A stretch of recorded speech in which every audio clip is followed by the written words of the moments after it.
Perkataan istawa, kalau buka kamus, dapat ada 15 makna baginya. Mana makna daripada 15 makna ini yang ia makna bagi ayat ini? Apakah makna muhkam, apakah makna mutasyabih? Senang, mudah untuk faham. Dan hendaklah diketahui bahawasanya Al-Quran ada padanya ayat muhkamat dan ayat mutasyabihat. Ada ayat muhkamat dan ada ayat mutasyabihat. Allah berfirman, "Huwallazi anzala 'alaikal kitaba minhu ayatun muhkamatun hunna ummul kitab wa ukharu mutasyabihat." Yani Allah Ta'ala dia yang telah menurunkan Al-Quran atas kamu, wahai Muhammad, ada padanya ayat muhkamat. Hunna ummul kitab, ia yang asal yang perlu rujuk kepadanya bila menafsirkan yang lain yang mutasyabihat.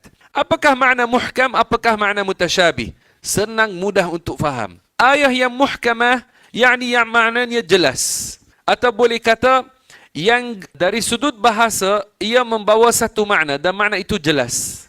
Itu dinamakan ayat muhkamah. Seperti laisa kamithlihi syai', yakni Allah tidak seperti sesuatu.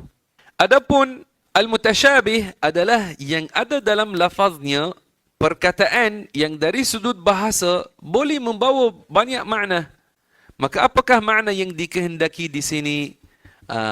Tidak jelas maknanya seperti makna yang jelas pada muhkamat. Seperti firman Allah, Ar-Rahmanu 'alal 'arsy istawa. Perkataan istawa, kalau buka kamus, dapat ada 15 makna baginya. Mana makna daripada 15 makna ini yang ia makna bagi ayat ini? Mesti makna yang ditafsirkan dengannya ayat berselari dengan muhkamat. Karena ayat muhkamat seperti laisa kamithlihi syai' wa lam yakul lahu kufuwan ahad. Ayat ini adalah ummul kitab. Ia adalah asal.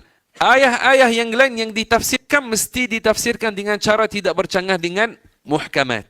Tidak boleh menafsirkan mutasyabihat dengan cara bercanggah dengan muhkamat. Ulama melihat, mereka kata, kalau makna duduk, makna menetap atas, makna jadi lurus, atau makna masak ranum, yang ia antara makna-makna istawa, ini tak boleh menifatkan Allah dengannya. Ini sifat makhluk.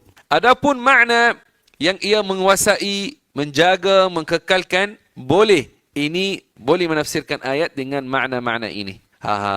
Ini adalah cara kita ahli sunnah wal jamaah.